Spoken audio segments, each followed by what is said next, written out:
Finally আমার আর সুমনার ডিভোর্সটা হয়ে গেল। সত্যি বলতে আমি কখনোই চাইনি যে এটা হোক, কিন্তু আমি এমন একটা পরিস্থিতির সম্মুখীন হয়েছি, আমার ঠিক ভুল বিচার ক্ষমতা সব লোপ পেয়েছে। যাওয়ার সময় ও বলে গেল যে দুঃখ পেও না, তোমার থেকে যা পেয়েছি তা আমার জীবনের সবচেয়ে মূল্যবান জিনিস হয়ে থাকবে। অবাক হয়ে ভাবছি কি এমন দিয়েছি আমি ওকে দুঃখ ছাড়া। মা ওকে জড়িয়ে খুব কেঁদেছে, বলেছে আমাকেও সাথে নিয়ে যা মা। কিন্তু ও চলে গেল। আর তারপরেই কয়েকটা মাসের মধ্যে আমি বুঝে গেলাম জীবনের কত বড় ভুল করেছি আমি। চাকরি সূত্রে মাকে নিয়ে গ্রাম থেকে শহরে আসা আমার।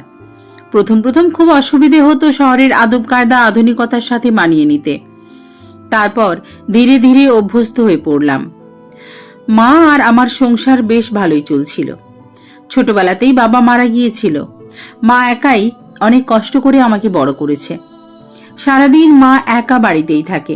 ছুটি পেলে মাকে নিয়ে চলে যাই কোনো এক পাহাড়ের কোলে। মজা করে কাটাই কয়েকটা দিন। পাহাড় যেন আমাকে টানে সব সময়।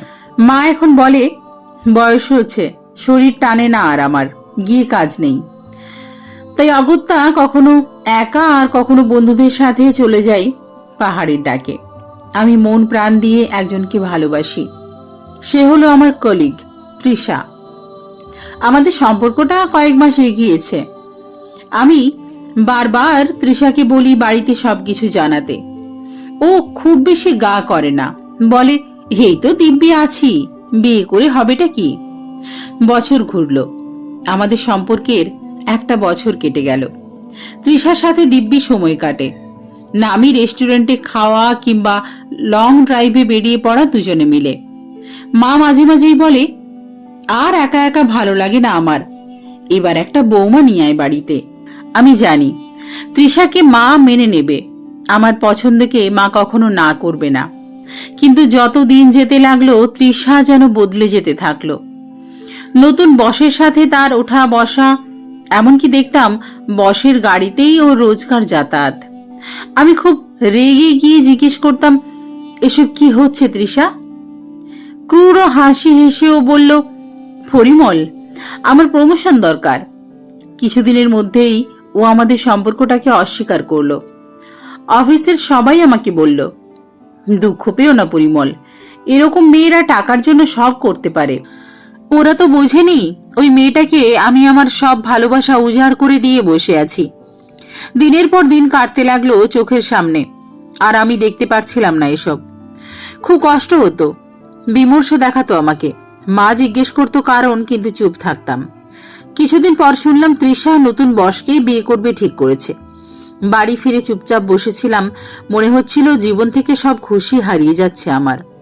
তখন মা আমার পাশে বসে সুমনার ছবিটা দেখিয়ে বলেছিল দেখো তো বাবা, পছন্দ হয় কিনা। তোর মামার বাড়ির কাছেই বাড়ি, অভাগী বাপ মা হারা, খুব ভালো মেয়ে। সেদিন ওই শ্যামলা মেয়ের ডাগর চোখটা দেখে মনে হয়েছিল কত মায়া।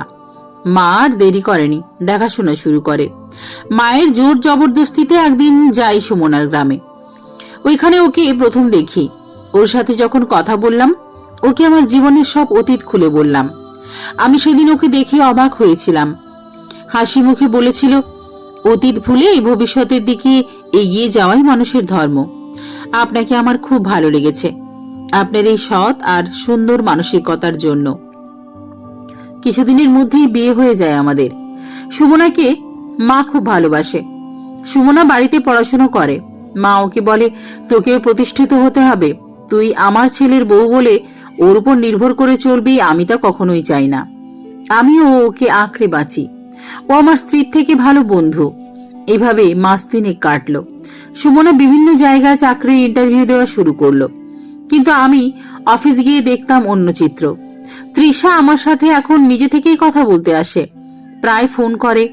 আমি তৃষাকে বোঝানোর চেষ্টা করি আমি এখন বিবাহিত, আমার স্ত্রী আছে। তৃষার কথা শুনে চমকে উঠলাম। ও বলল বস নাকি ওকে ঠকিয়েছে। বস নাকি বলেছিল আমার সাথে সম্পর্ক রাখলে আমার বড়সড় ক্ষতি করে দেবে। আমি অবাক হয়ে ভাবলাম বসের সাথে আমার শত্রুতা কিসের। কিন্তু আমার প্রথম ভালোবাসাকে অবিশ্বাস করতে পারলাম না।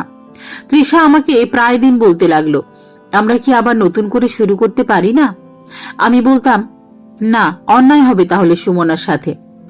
ফোন রাখতে বললে সুইসাইড করার ভয় পর্যন্ত দেখাতো আমাকে।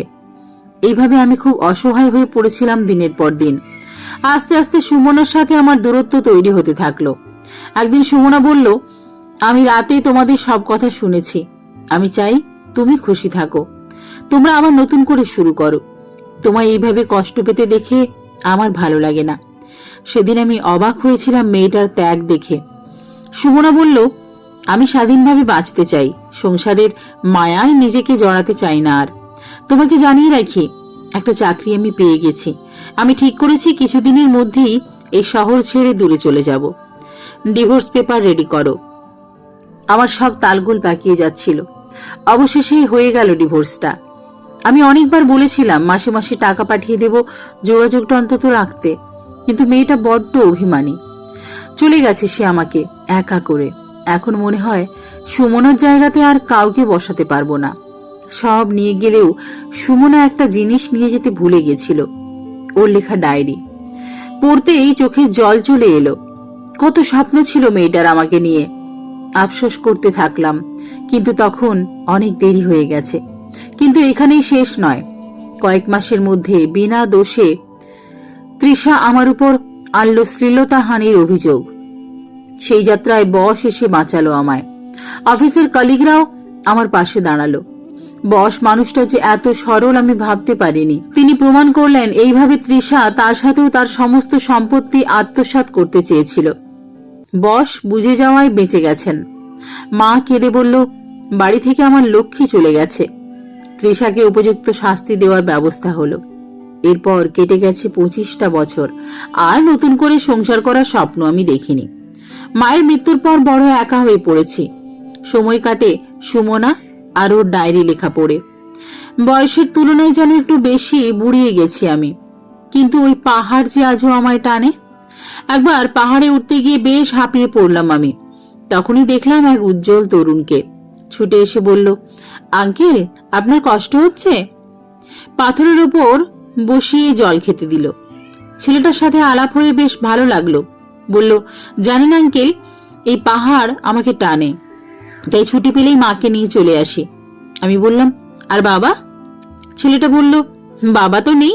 ছেলেটার মধ্যে যেন নিজের তরুণ বেলাকে খুঁজে পেলাম। যে কদিন ছিলাম প্রায় দিনই দেখা করতাম ছেলেটার সাথে। বলে যেতাম নিজের জীবনের কথা। বলতাম আমি এই বয়সে কতটা একাকী, অসহায়। আমি জিজ্ঞেস করেছিলাম, তোমার মা কি বেরোন না? ছেলেটা বলেছিল, মায়ের শরীরটা খারাপ, তবে আপনার সব গল্প আমি মাকে বলি। চলে যাওয়ার সময় খুব কষ্ট হলো।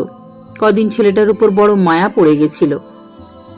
কয়েক সপ্তাহ পর ছুটির দিনে বারান্দায় বসে খবরের কাগজ পড়ছি। দেখলাম একটা গাড়ি এসে থামলো বাড়ির সামনে।